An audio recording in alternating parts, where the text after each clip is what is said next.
Salve a igreja de Deus com a paz do Senhor Jesus, amém? Quem está feliz com Jesus?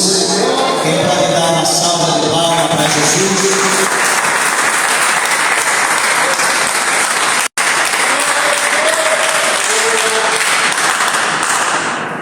Glória a Deus. Meus irmãos, grato a Deus pela oportunidade a qual o Senhor concede a nós estarmos aqui na casa de Deus, para junto prestarmos ao nosso Deus um culto racional. E louvo a Deus pela vida de cada um, de meus irmãos, das minhas irmãs da igreja, que o Senhor possa abençoá-los de uma forma poderosa nessa noite. Quero convidar a igreja para nós lermos a palavra de Deus, o Evangelho de São João, capítulo de número 8. Quero que você observe se alguém ao seu lado que está sem a Bíblia, aproxime-se para que juntos nós possamos ler a palavra de Deus. Evangelho de São João, capítulo de número 8.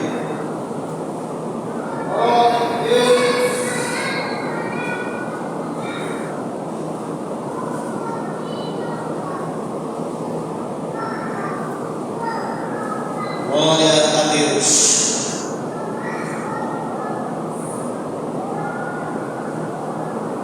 Todos acharam, meus irmãos? Amém. São João, capítulo de número 8. Eu quero ler apenas um versículo para a nossa meditação. São João, capítulo de número 8, o verso de número 44.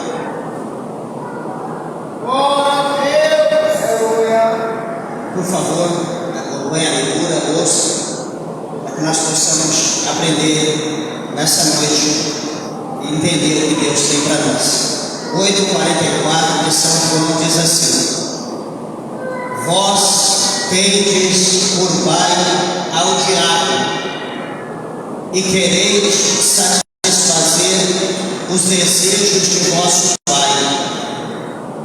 Ele foi homicida desde o princípio, e não se firmou na verdade, porque não há nele.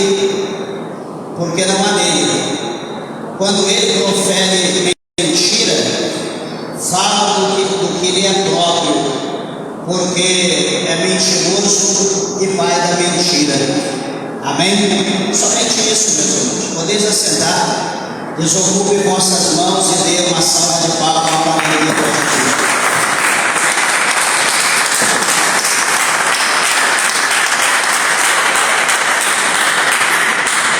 Graças a Deus. Igreja, peço por favor a tua atenção à palavra de Deus. Eu tenho certeza que o Senhor Deus ele tem uma mensagem ao nosso coração. Nessa noite, louvo a Deus por tudo quanto o Senhor ele já falou conosco aqui, por cada louvor, cada mensagem cantada, enfim, pela palavra já inicial, tudo Deus ele tem falado, ele nos presenteado com a sua presença, com o seu amor. E nessa noite, meus irmãos, eu quero chamar a tua atenção nessa palavra. Foi uma palavra que chamou a minha atenção em eu meditando nessa palavra, chamou a minha atenção e eu ali meditando com Deus, falei, deixa eu levar essa mensagem para a igreja, para os irmãos, para que nós possamos aprender um pouco mais acerca da principal palavra deste versículo, talvez a maior, principal, ou talvez a segunda maior. Talvez entre as duas, que aqui está falando sobre o diabo e depois o diabo está falando a palavra mentira. Então, quando nós olhamos para o capítulo 46 do Evangelho de São João, 46, quando nós lembramos do verso 14, capítulo 14, versículo 6 do Evangelho de João, a Bíblia mostra para nós que o Senhor Jesus Cristo, Ele é o caminho, Ele é a verdade e Ele é a vida. Então, quando nós falamos na Bíblia verdade, nós lembramos que a verdade é Cristo. Ele é a verdade. Quando na Bíblia nós lemos uma palavra, como nós temos aqui falando mentira, a mentira significa o próprio diabo. Como a verdade, ela significa Jesus é a verdade, então a mentira, ela é o diabo. É uma forma simplificada para os irmãos entenderem. E nessa noite eu fiz um tema, e eu quero compartilhar esse tema com os irmãos. Vou falar em cima disso, literalmente, não saí disso. E o título do meu tema nessa noite para falar com os irmãos é o seguinte: as 4 faces da inverdade. As 4 faces da inverdade. E quais são essas 4 faces? Eu quero que os irmãos prestem atenção. Essa palavra eu geralmente gosto de pregar dia de quarta-feira, mas dia de quarta-feira está difícil para a gente pregar, então eu vou falar hoje com os irmãos e quero que os irmãos prestem atenção para os irmãos aprender quais são as 4 faces da inverdade. A primeira é mentira, a segunda é ilusão, a terceira é engano e a quarta é falsidade. Então essas são as 4 faces da inverdade. E pastor, mas essas 4 faces, ou cada uma delas, tem respaldo bíblico, tem base bíblica? Certamente tem respaldo, tem versículos que falam acerca e também tem passagens de personagens que viveram cada uma dessas. E por que eu achei interessante compartilhar com os irmãos? Porque, meus irmãos, todos nós que aqui estamos na presença de Deus, todos nós somos sanguíneos, todos nós somos pecadores. Pastor, mas eu batizei, eu fui sepultado, eu morri para esse mundo. Sim, nós morremos para o mundo, nossos pecados foram apagados, mas todo dia, em cada caminhada nossa, todo dia, nós estamos propensos a errar, a pecar, pedir perdão e de repente a gente esquece de pedir perdão. Então, esses atos que nós praticamos, essas coisas que às vezes nós fazemos achando que não tem problema, esses atos, talvez por tão pequeno que seja, talvez para muitos, uma mentira, evangelista já se não é nada. Às vezes alguém pode falar mentira, não, mas uma mentira isso não tem problema. Então nós vamos ver se de fato uma mentira não tem problema. E veja bem, o que é mentira? A mentira, ela é nada mais, nada menos do que uma falsificação direta da verdade. A mentira é a falsificação direta da verdade. Então, quando eu minto, eu estou anulando a verdade, eu estou apagando, eu estou camuflando a verdade. Veja, meus irmãos, que a mentira é ilustrada por personagens, por pessoas que distorcem fatos para ganhos pessoais, ou talvez por medo. Frequentemente, essas atitudes levam a pessoa que pratica a punição divina, punição diretamente por Deus, dada por Deus, ou seja, Deus pune a pessoa. Hoje, por exemplo, no mundo que nós estamos vivendo, os irmãos há de conviver comigo, acreditam, tenha certeza disso, que o mundo que nós estamos vivendo, hoje a mentira, ela se torna verdade. A verdade se torna soberana. Aliás, a mentira se torna soberana. Quando alguém luta pela verdade, essa pessoa é perseguida, essa pessoa é rejeitada, essa pessoa é marcada e intitulada como opositor, essa pessoa, se brincar, é condenada, ela é presa.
observa, meus irmãos, que a palavra de Deus, ela deu, tanto no Novo quanto no Antigo Testamento, base para nós saber quem são o nosso, ou quem é o nosso glória. Observa que esse versículo, né, que é parte dos 10 mandamentos, ele proíbe categoricamente a mentira em contextos judiciais ou pessoais, enfatizando a proteção da reputação alheia, do nosso próximo, do alheio. Veja Provérbios, capítulo, versículo fonte. Veja Provérbios 12, Provérbios está depois de Salmos. Provérbios 12, 22. Está escrito mesmo acerca da mentira, 12, 22. Os lábios mentirosos são abomináveis ao Senhor, mas os que agem fielmente são o seu deleite. Provérbios 12, 22. Veja, meus irmãos, que aqui o escritor, cujo nome Salomão, o homem mais sábio que houve na palavra de Deus, ele está mostrando aqui para nós que a mentira ela é contrastada com fidelidade, mostrando que Deus rejeita categoricamente a desonestidade. Também a carta do apóstolo São Paulo aos Colossenses, lá na frente, no Novo Testamento, Colossenses está depois de Filipenses, Gálatas, Efésios, Filipenses, então Colossenses, no capítulo 3, no verso 9, está escrito assim, Colossenses 3, 9: não mintais uns aos outros, pois que já vos despistes do velho homem com os seus feitos. Então o apóstolo São Paulo está dizendo para não mentir ao próximo uns aos outros. Por quê? Porque nós já fomos despidos do velho homem, ou seja, o velho homem foi tirado de nós. Nós não vivemos mais para nós, mas Cristo vive. E veja, meus irmãos, que Paulo exorta de uma forma direta os cristãos a abandonar a mentira como parte da velha natureza pecaminosa. Então a mentira não faz parte do novo homem, a mentira fazia parte do homem que foi sepultado, que foi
faz parte do velho homem. O velho homem morreu, a mentira foi sepultada junto. Então não pode o novo homem ter uma vida nova com a verdade, com a presença de Cristo e praticar aquilo que o velho homem praticava.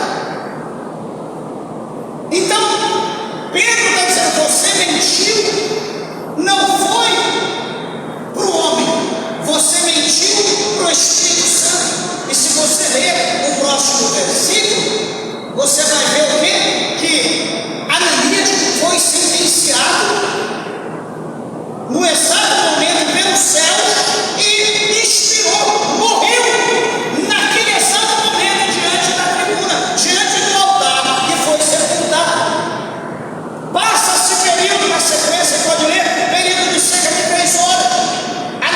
Safira, olha que Ananias está demorando, mas por que Ananias não veio logo? Safira foi procurar Ananias, foi lá, chegou no templo, procurando algum lugar,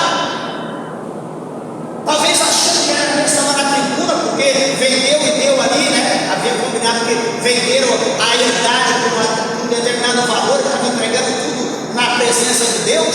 Achou que Pedro, Ananias, puxa vida, você foi um homem generoso, você abençoou tremendamente, vem aqui, sobe no altar.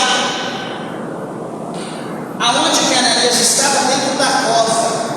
Safira ficou procurando Pedro. Vem aqui, Safira, você está procurando Ananias? Sobre ele, vem, vamos conversar.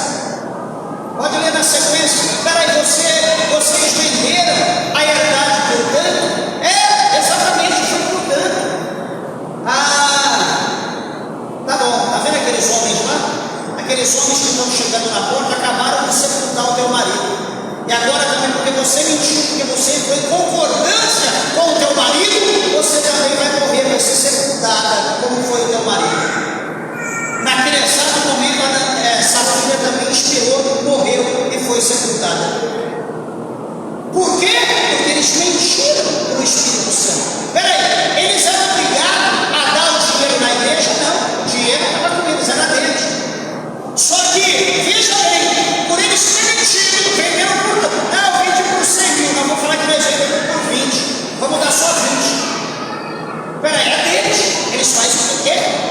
Não precisava mentir, não precisava enganar para Deus, mas eles foram tentar dar chapéu em Deus, no Espírito Santo, e por eles mentirem, eles morreram dentro da igreja, foram sentenciados dentro da igreja e mortos. Então a mentira traz morte para os adeptos, o praticante da mentira. Talvez você vai dizer: pastor, eu sou mentiroso, nada acontece comigo. Tranquilo, fique em paz. Esse é o problema hoje. Nós fazemos as coisas e achamos que a Bíblia é mentirosa, porque alguém fez antes e foi embora. Eu fiz e estou aqui, estou me dando bem. Mas espera aí, vai chegar um dia que vai ter um tribunal, vai chegar um dia que vai ter um trono branco, vai chegar um dia que vai ter um juiz sobre aquele trono, e todos nós, independente da forma que morremos, vamos ressuscitar e vamos nos apresentar diante do tribunal para ter que dar conta.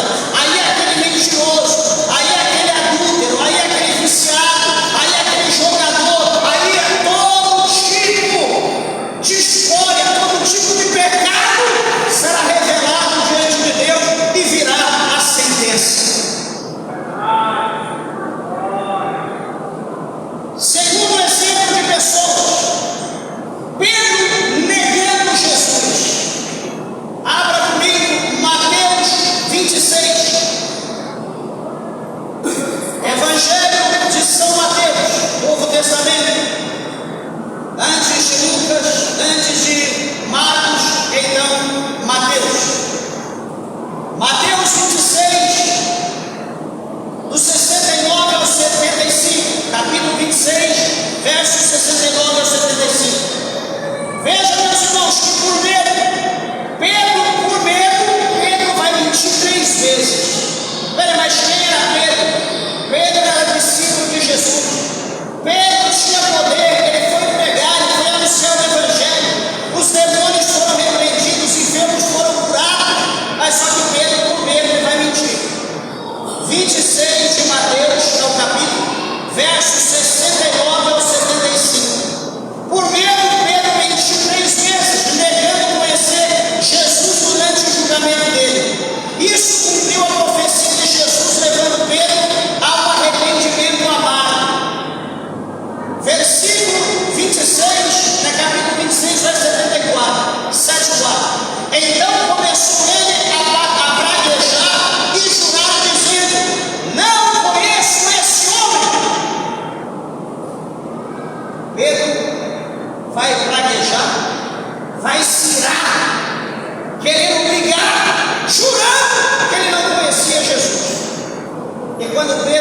isso, o que acontece?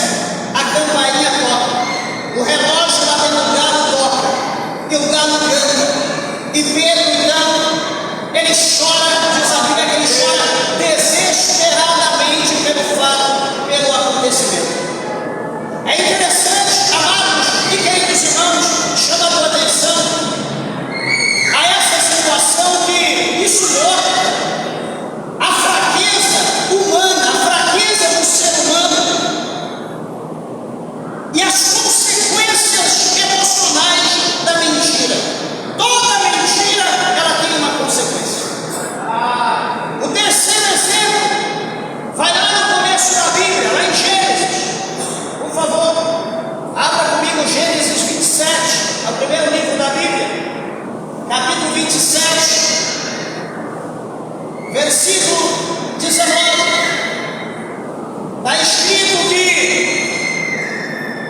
veja bem, Gênesis 27, primeiro livro da Bíblia, com a ajuda da sua mãe chamada Rebeca, Jacó, ele mentiu ao pai que estava cego, fingindo ser Esaú para roubar a bênção. Isso causou divisão familiar e causou também o exílio. Está no verso 19, capítulo 27, verso 19. E Jacó disse a seu pai: eu sou Esaú, teu primogênito.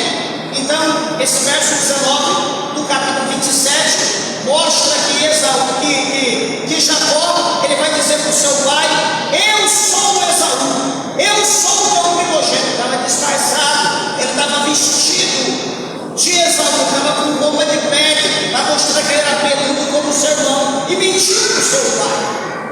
E então ele recebe a primogenitura, ele recebe as promessas. Veja, amados e queridos irmãos, que isso ilustra, essa mentira ilustra, ou é por ambição e algumas precursões duradouras, que duraram por muito tempo por causa dessa situação, por causa dessa mentira. Jacó sofreu, Jacó pagou um grande preço por causa dessa situação, décadas, muito tempo da sua vida, ele teve que pagar o preço. Então, falamos aqui 3 versículos e temos aqui 3 exemplos da Bíblia. Vamos passar para a segunda face da inverdade, que é engano. Nós falamos da mentira, agora vamos falar do engano. Talvez as pessoas podem achar que tudo é a mesma coisa, mas cada um tem o seu valor e tem o seu peso. Então vamos falar agora sobre engano, ou também conhecido como decepção, mas engano no nosso português. O que é o engano? É a manipulação intencional para induzir ao erro. O engano envolve astúcia para ludibriar, como visto em tramas que exploram confiança, frequentemente associada a Satanás como o pai, o autor da mentira, como nós acabamos de ler aqui no nosso texto base, 8:48 do Evangelho, aliás, 8:44 do Evangelho de São João. Meus irmãos, vamos dar um pulinho aqui em Gálatas, carta do apóstolo São Paulo aos Gálatas, depois de 1º, depois de 2 Coríntios, antes de Efésios, está Gálatas, capítulo 6, versos 7 e 8. Está escrito assim: não vos enganeis, de Deus não se zomba, pois aquilo que o homem semear,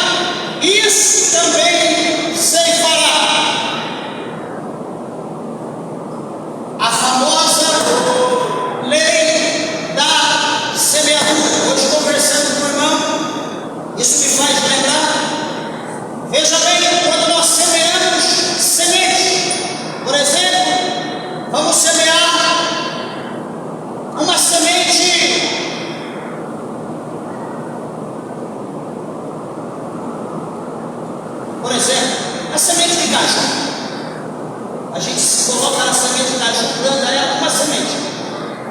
Aquela semente vai germinar, ela vai crescer. Aquela semente é a árvore, vai florir, vai produzir fruto.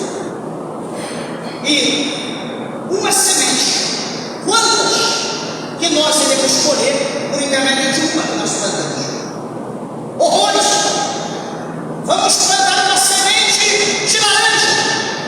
Uma vai nascer no pé, e aquele pé vai produzir muitos frutos. E se nós abrirmos todos os frutos, quantas sementes nós colheremos? Muito. Então, seja, nós podemos semear uma situação, só que a colheita ela pode ser abundante. E a pergunta é: nós estamos preparados para colher aquilo que nós plantamos? Ah, pastor, mas eu plantei apenas uma semente, eu vou colher uma só. Mentira, ninguém colhe uma só de uma semente que planta. Ele vai colher muito, ele vai ter que compartilhar, porque ele sozinho não dá conta de comer tudo que ele colheu. Então, nós precisamos estar atentos a essa lei da semeadura. Deixa eu ler de novo. Gálatas 6, versos 7 e 8. Não vos enganeis, de Deus não se zomba, pois aquilo que o homem semear, isso também ceifará. Lei da semeadura. Esse aviso destaca aqui o auto-engano ou o engano aos outros tem consequências inevitáveis. Consequências inevitáveis. E nós precisamos estar preparados para isso. Pastor, e agora? Agora ainda tem um jeito. Qual? Se humilhar, se prostrar aos pés da cruz, se humilhar como Pedro chorou amargamente, arrependido. Se humilhar e dizer: estou arrependido. Amém. Amanhã, se tiver a oportunidade, eu faço de novo. Que arrependimento do inferno é isso? Arrependimento, você vai chorar, você vai expor aquilo que está dentro de você, você vai tirar para fora, você vai ter vergonha, vai ter nojo daquilo que você cometeu. Aí sim, Deus vai ver que houve um arrependimento. Mas se eu pratiquei, se eu errei, e daqui a pouco eu presto a oportunidade, eu faço de novo, Deus me perdoe do primeiro, mas se tiver, eu faço de novo. Aonde está o arrependimento? A mulher não vai ver arrependimento no homem, o homem não vai ver arrependimento na mulher, tampouco Deus não verá arrependimento de ambos, porque ambos vão praticar de novo. Então, o engano é coisa séria. Lemos aqui essa primeira parte em Gálatas. Vamos ver aqui Jeremias 9. Jeremias, volta um pouquinho para trás, no Antigo Testamento. Depois de Isaías, nós encontramos Jeremias, capítulo 9, verso 6. Jeremias 9, 6 diz: a tua habitação está no meio do engano. Pelo engano, recusam conhecer-me, diz o Senhor. Olha o que o profeta está dizendo: que o povo está habitando no meio do engano, e porque eles habitam, habitar o que é morar, viver no meio do engano,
enquanto eu estiver nessa terra, eu nunca, em nome de Cristo, eu vou enganar ninguém, passar a mão na cara. Não, realmente, você está certo, continue assim, Deus está te dando vitória, você continue assim, você vai para o inferno, você continue dessa maneira, Deus vai cobrar, você continue assim, você vai ver o juízo de Deus.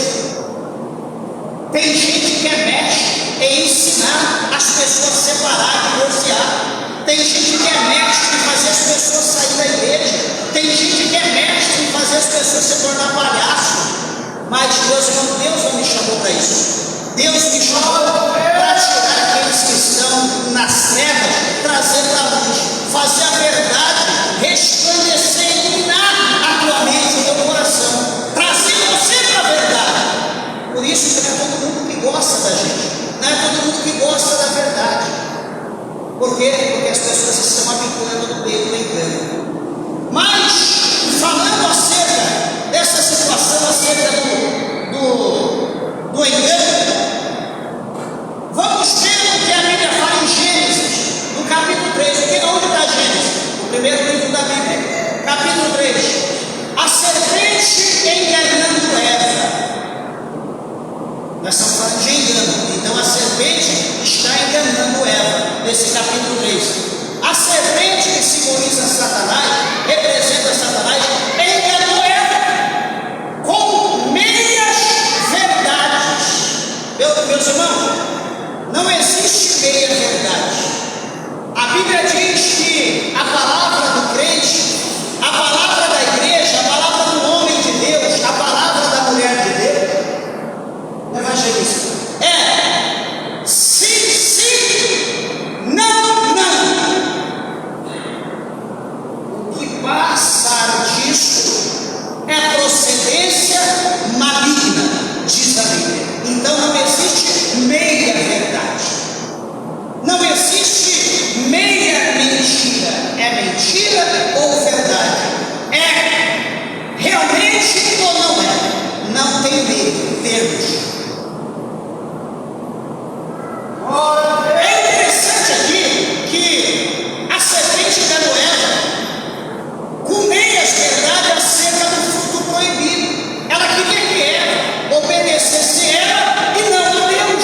O diabo quer que nós obedecemos ele e não a Deus. Como que ele faz? Ah, não, isso aqui não pode. Não, isso não é tão ruim quanto parece, não.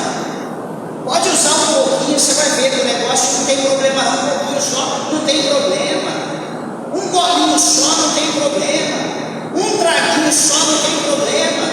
Ficar uma vez só, não tem problema. Não tem problema?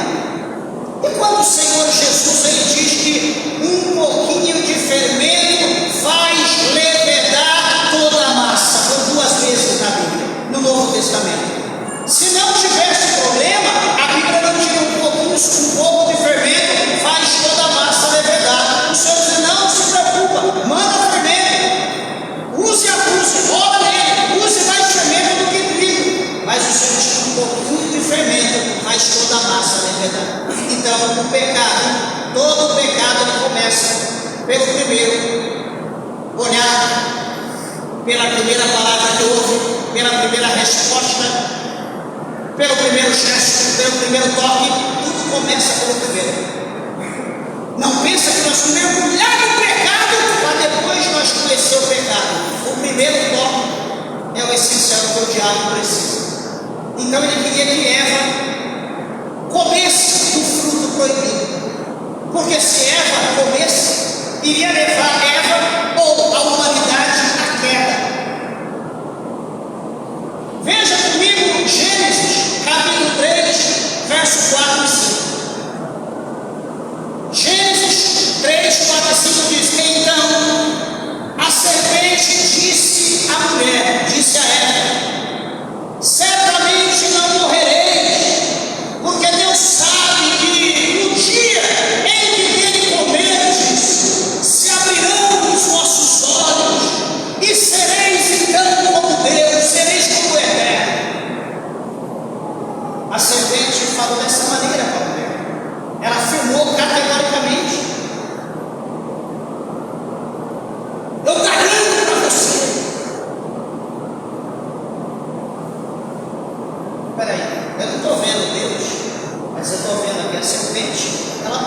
tão mal quanto Eva.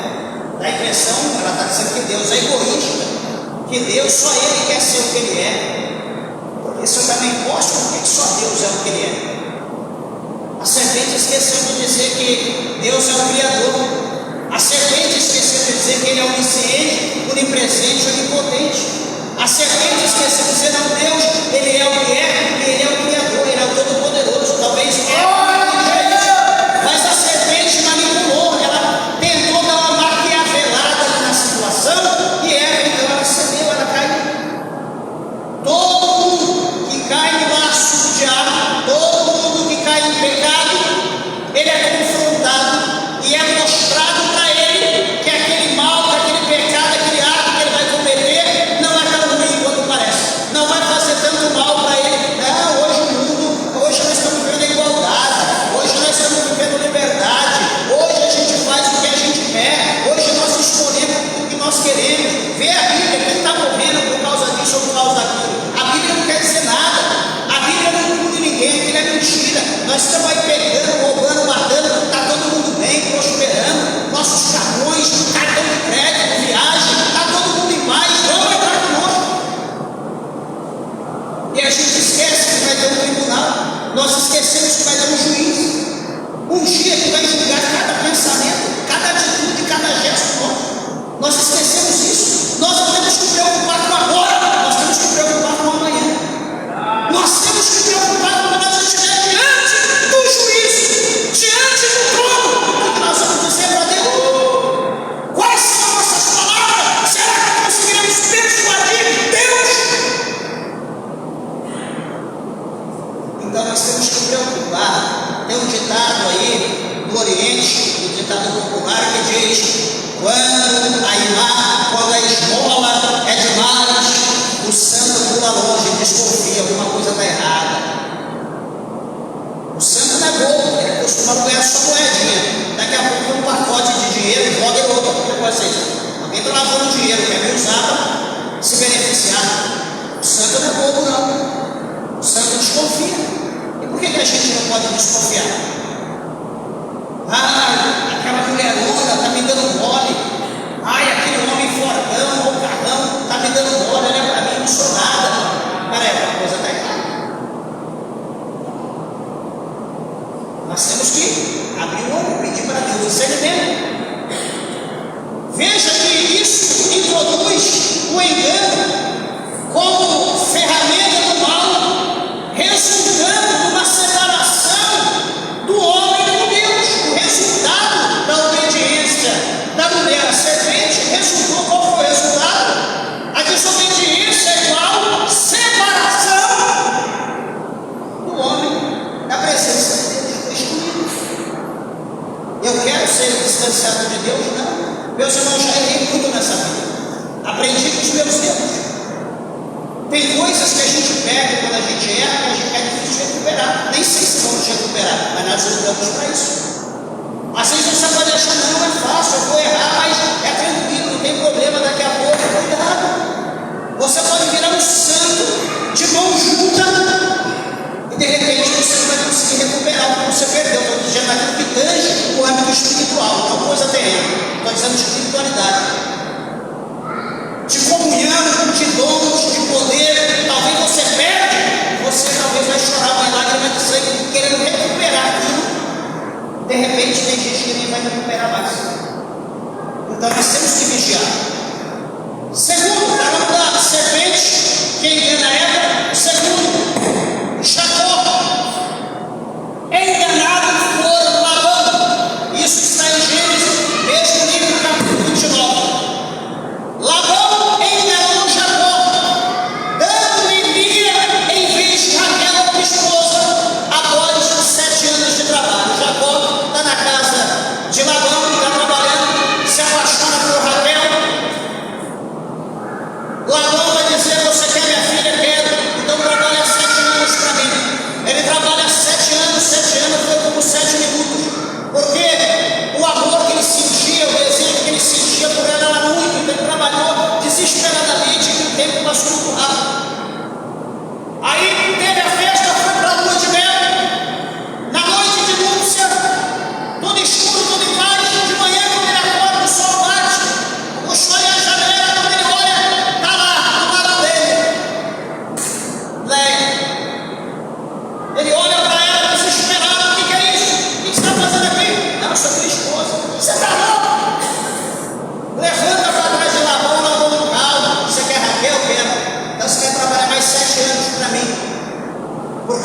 costume é diferente. Você trabalhou com Raquel, né? Só que aqui na nossa terra, primeiro se dá a mais velha, depois a mais nova. Raquel é mais nova, então você ganhou Léia, agora vai trabalhar mais 7, se quiser, para Raquel.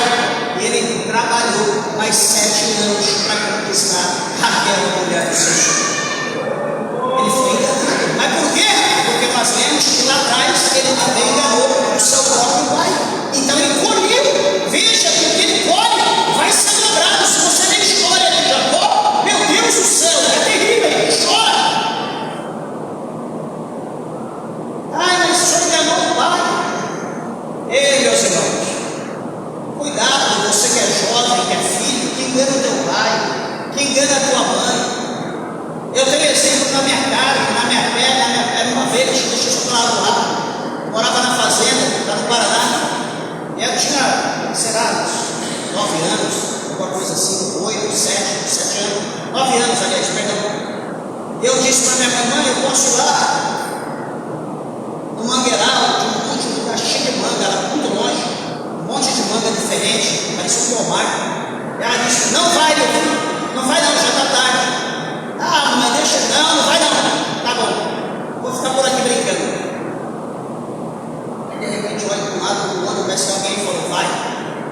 Eu corri, subi a montanha, desci a montanha, passava por trilheiro, correndo, cheio de gado. Eu andei, caminhei muito longe, talvez 5 km, 10 km, não sei a distância, na fazenda. E subi no pé de manga, cada manga linda, eu catando, comendo, desesperado. E de repente eu fui uma muito bonita, no pé escondido lá em cima. Aí subi no galho, muito leve, magrinho, peguei um pedaço de galho seco, estava ali, comecei a arrumar um jeito, cutucando, por isso que eu fazia um esforço para cutucar, para pegar embalo, o galho que ele estava no pé quebrou. Eu caí lá de cima, lá embaixo, quebrei esse pé, o meu tornozelo esquerdo. O pé ficou desse tamanho, de repente foi essa caixa, sozinho, lá naquele fim de mundo. E para mim, para casa? Tive que ir para casa, arrastando, de joelho no chão, puxando a perna, chorando, gritando de dor. Ninguém vai me ajudar. Cheguei em casa, minha mãe, o que é isso? Era na noite. Aí eu fui contar a história. Ô meu filho, coitadinho, vem aqui, deixa eu cuidar de você. Tacou lá uma vara, não sei o que lá, que você podia dar nó na vara, que não pegava, e ó. Sem vergonha!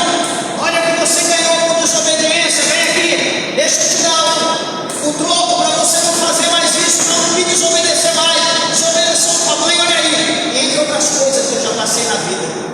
Então eu digo para os jovens, você que quer levar vantagem no chapéu do teu pai, da tua mãe, cuidado.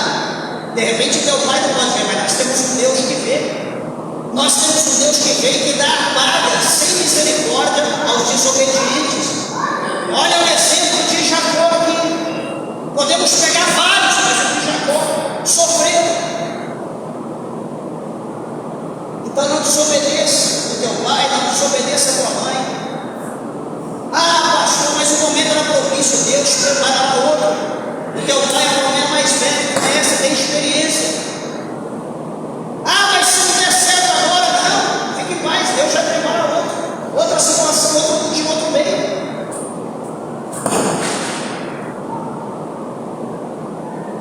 Em Gênesis 25, Gênesis 29 e 25, diz assim que, e aconteceu que pela manhã, eis que era Lia, pelo que disse Labão, por que me fizeste isso? Ele se desesperou, porque ele foi enganado, mas na hora veio na mente dele que lá atrás ele enganou o seu pai, e que agora ele estava colhendo a porção dobrada. Isso mostra engano no relacionamento e no negócio, levando a ciclo de retaliação. Isso tanto na família como nos negócios posteriormente, Jacó vai sofrer. Depois pode ler, continuar lendo a história de Jacó, você vai ver o quanto ele sofreu, até no seu trabalho, enganado todo tempo. Mas enfim, outra passagem, meus irmãos, capítulo 39 de Gênesis, que fala sobre a esposa de Potifar enganando José.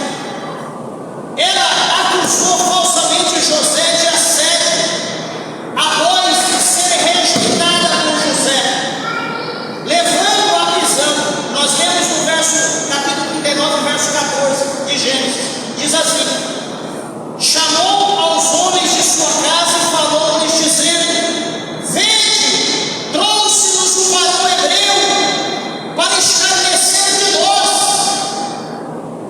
Então ela viu que José era formoso, era forte, bonito, novo. O marido foi viajar para longe, ela ficou sozinha no palácio. Olha para José, olha para a situação, está propício o laço. Tenta uma, duas, José saindo pela tangente. Tentou a terceira, José vai daqui na linha, cata na veste dele, rasga a roupa, segura, guarda com ele, José, vai embora. Ela guarda, quando o marido chega, ela vai lá, pega um pedaço de roupa, aqui ó, olha o que o sem vergonha fez. Você trouxe aqui o hebreu para escarnecer de nós, para abusar enquanto você estava fora. O que acontece com José? José vai preso. José vai ficar mais de quase cerca de 15 anos na cadeia, acorrentado, algemado, por algo que ele não cometeu. Veja, meus irmãos, como que é natural, comum, por causa da justiça, por causa da verdade, homens de Deus ser punidos, segundo a palavra de Deus nos mostra.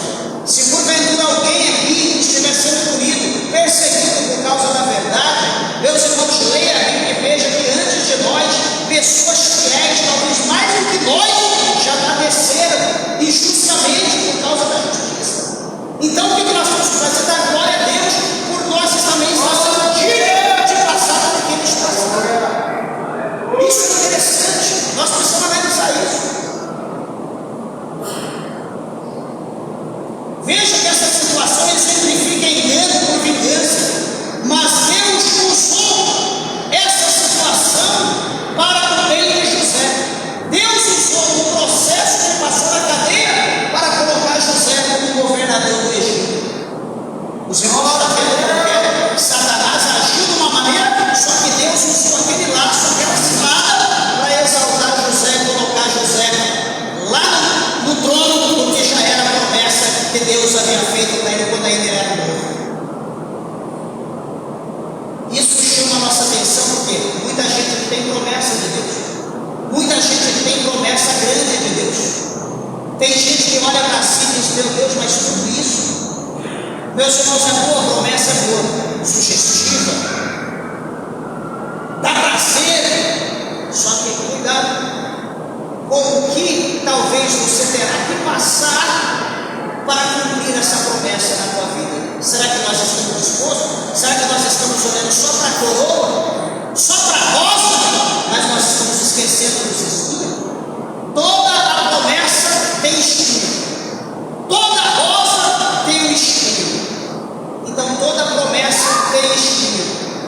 Então nós temos que estar atentos. Deus vai cumprir, vai. Mas certamente nós teremos que passar por alguma seara. Nós teremos que passar por algum deserto. Teremos que passar por algum vale para alcançarmos aquela coroa, aquela promessa que Deus fez a nós. Então tem esses três exemplos, mas irmãos, agora vamos falar sobre o terceiro. Qual é o terceiro? O terceiro chama-se ilusão. Ilusão também é algo do inimigo. Hoje eu estou dirigindo, eu olhei para a minha esposa e falei: você está olhando, está vendo o asfalto? O asfalto estava assim, por causa da temperatura, do calor. É uma ilusão, né? O asfalto não está, você está derretendo, está borbulhando. É uma ilusão de ótica. Você olha para aquilo, daí eu lembrei disso aqui. Eu já tinha meditado, eu lembrei. Então, ilusão. Vamos ver o que é ilusão. Ilusão é a percepção falsa. Percepção falsa ou auto-engano. Por que percepção falsa? Você olha achando que é uma coisa, quando na verdade é outra. Por exemplo, usar uma coisa natural que é fácil para a gente entender. Por exemplo, você olha para o homem. Você olha para o homem, está ali o cara para o homem. Só que quando você vai ouvir a voz dele, é uma voz de mulher, não é outra. Está ali uma mulher. Você olha para a mulher, está parecendo uma mulher. Só que quando você vai ver as características, os traços, não é mulher, é homem. A voz também mostra que não é mulher. Então isso aqui é uma ilusão. um alto engano. Vamos ver se isso convém, entendeu? Vamos analisar. Então, a percepção falsa ou auto-engano, a ilusão refere-se a crenças distorcidas, como idolatrar falsos deuses ou seguir visões enganosas, levando a desilusões espirituais. Por isso, meus irmãos, antes de nós falarmos isso aqui, deixa eu lembrar, meus irmãos, eu sempre digo que em toda a nossa vida na igreja, em tudo que nós pedimos para Deus, uma coisa que nós precisamos pedir, que nós não podemos abrir mão, é pedir para Deus o dom do discernimento. Porque aquele que tem o dom do discernimento, ele discerne tudo, e por ninguém ele vai ser confundido ou vai ser discernido. Eu quero o dom da riqueza, eu quero o dom da prosperidade. Você vai ser roubado, você vai ser enganado, ludibriado. Mas se você tiver o dom do discernimento, a pessoa vai se aproximar de você, vai falar oi, você já vai discernir. Deus já vai revelar o mistério que está acontecendo naquela vida. Qual é o propósito dele ou dela? Você não vai cair do laço. Então, entre todos os dons que nós buscamos, vamos buscar o dom do discernimento. 1 Pedro, capítulo 5, verso 8. Vamos ver aqui o que Pedro fala. Vou dar 3 exemplos em base de versículo para nós falarmos sobre pessoas. 1 Pedro 5, 8. Pedro diz: sede sóbrios, vigiai, porque o diabo, vosso adversário, anda em derredor, bramando como um leão, buscando a quem possa tragar. 1 Pedro 5, 8. O que Pedro está mostrando para nós? Que essa passagem alerta para ilusões criadas pelo inimigo, aonde de repente pode aparecer ou aparentar alguma coisa ofensiva. É igual o peixe. O peixe ele só come o anzol maligno. Ele só cai no anzol porque tem isca. Porque se não tiver isca, o peixe não cai no anzol. Para você cair na artimanha do diabo, para mim cair, para nós cairmos, o diabo precisa nos iludir. Ele precisa agir de alguma forma, enganar de alguma maneira para a gente cair. Salmos 119, lá no meio da Bíblia, Salmos 119, verso 37. Salmo 119, 37 diz: desvia os meus olhos de contemplarem a vaidade e vivifica-me no teu caminho. Veja aqui que o salmista do Salmo 119, ele pede para evitar ilusões vazias, focando apenas no que é real e no que é eterno. Por isso o apóstolo São Paulo fala para nós não focar os nossos olhos naquilo que é visível, naquilo que é palpável. Por quê? Porque essas coisas são passageiras. Mas aquilo que é invisível, aquilo que nós não vemos, são as coisas eternas e são as que Deus tem preparado para nós. Meus irmãos, Isaías 44, 20, um pouco mais à frente, Isaías 44, verso 20, diz assim: apacenta-se de cinza o seu coração enganado.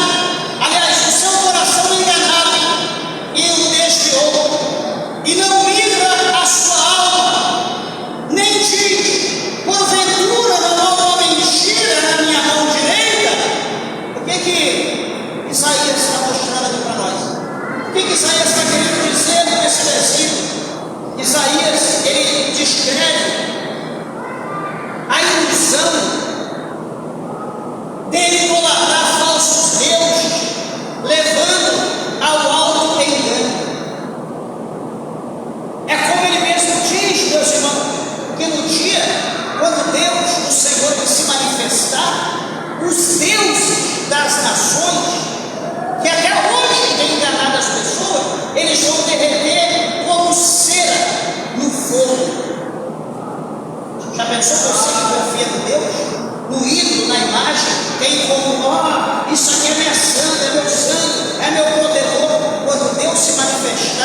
vai sobrar em cinza. Eu pergunto, o que será de você? Quem te justificará nesse momento?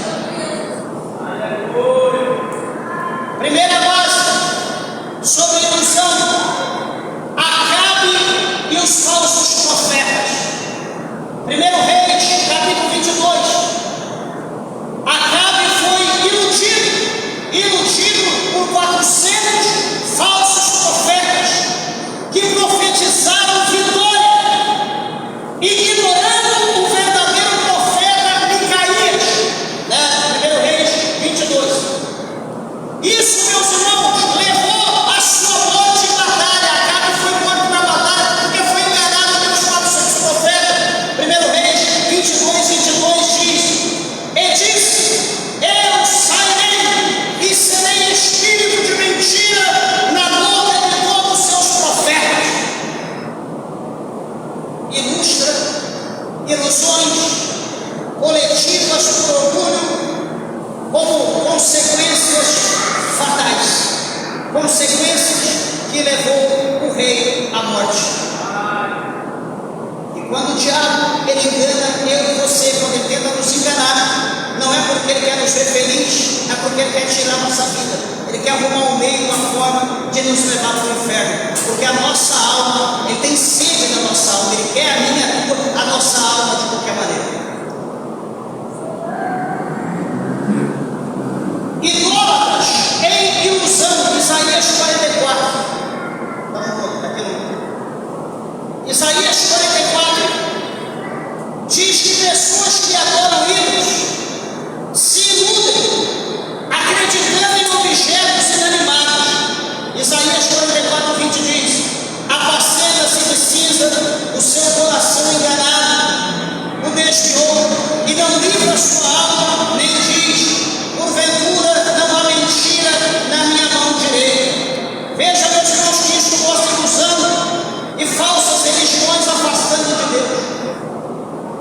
As pessoas hoje que se afastam de Deus têm se afastado porque têm sido enganadas. Aonde pessoas com mente diabólica têm usado a mentira para tirar as pessoas do caminho, da presença, do foco, da vontade de Deus. O primeiro exemplo aqui, ou melhor, o último aqui, fala sobre Saul consultando a média, consultando a pitonisa de Edom, em 1 Samuel capítulo 28, o famoso capítulo 28 de Samuel. Em desespero, Saul buscou uma média, uma pitonisa para invocar Samuel, iludindo-se com práticas proibidas. 1 Samuel 28:12. Vendo, pois, a mulher a Samuel, gritou com alta voz. Veja que esse vídeo acelerou sua queda, destacando ilusões espirituais perigosas. No dia seguinte, Saul foi morto, tirou sua própria vida. Então, aquilo que é proibido por Deus, nós devemos fugir da aparência do mal. A última palavra, que é a falsidade. O que é a falsidade? Propagação de inverdades ou hipocrisia. A falsidade envolve doutrinas erradas ou profecias falsas, frequentemente por falsos profetas que levam multidões ao erro. Meus irmãos, analisa comigo. Por que presta atenção aqui, por favor. Por que o mundo hoje está do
falso profeta. O que diz? Que Ananias, ele profetizou falsamente paz e retorno do exílio em 2 anos, contrariando Jeremias, que profetizou que ia ser 70 anos de exílio. Ele disse que é só 2 anos. Deus o condenou à morte. Vamos ver isso? Jeremias 28, verso 15 a 17. Está escrito assim: ouve agora, Ananias, o Senhor falando. O Senhor não te enviou, mas tu fizeste que esse povo confiaste em mentira. Olha a sentença de Deus. Você fez o povo confiar em mentira. Ele está sendo falso profeta. Meus irmãos, se eu pegar a Bíblia e se eu pregar, ensinar para você que está escrito aqui, não, mas está escrito, mas não é assim não. Se eu transformar a verdade de Deus em mentira, eu vou ser sentenciado como Ananias foi sentenciado. Ele morreu. Eu me preocupo como que hoje pregadoras estão virando o povo no avesso, batendo na face, fazendo do povo um esculacho, coisas ridículas, e as pessoas não acordam, as pessoas não despertam para a verdade.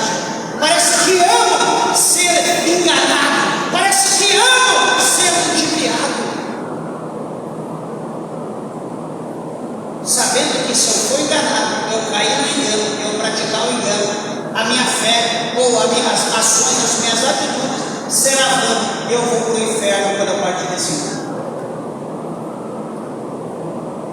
Exemplifique a falsidade profética com popularidade, com punição de Deus.